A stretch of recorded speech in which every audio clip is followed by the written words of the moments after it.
অভিযানের নামে রাজধানীর ধানমন্ডির ৮ নম্বর সড়কে বুধবার ভোরে ২০ থেকে ২৫ জনের হানা। র্যাবের পোশাকে সাজানো হয় ২ জন ম্যাজিস্ট্রেট, সঙ্গে শিক্ষার্থী প্রতিনিধি ও গণমাধ্যম কর্মীও রাখে তারা।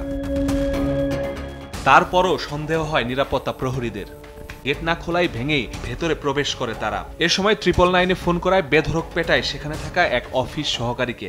গেট ভাঙে আমার ঢুকছে ভিতরে, ঢোকার পরে আমার অনেকক্ষণ মারছে, মারার পরে অনেক জায়গায় দাগ আছে, ওগুলো আছে।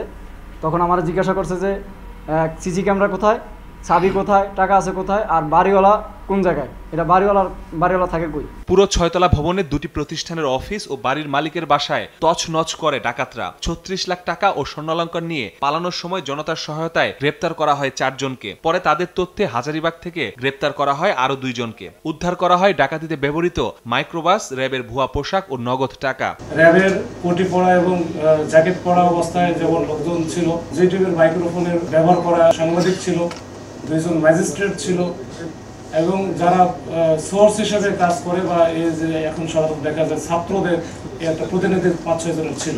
তার মানে ফুল একটা কম্বিনেশন ছিল যে অপারেশন টিমে।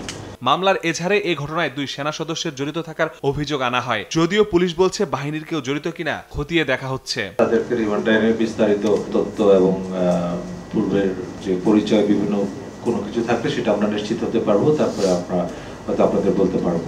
কোনো অপরাধীকে কোনো রকম ছাড় দেওয়ার কোনো অবকাশ নেই। এ ঘটনায় সাহসিকতার পরিচয় দেয় 5 জনকে নগদ অর্থ পুরস্কারের পাশাপাশি ডিএমপির অক্সিলারি ফোর্স হিসেবে নিয়োগ দেওয়ার সিদ্ধান্ত নেওয়া হয়েছে। অক্সিলারি পুলিশ অফিসার হিসেবে নিয়োগ প্রদানের ঘোষণা। মাসুদুর রহমান, সময় সংবাদ, ঢাকা।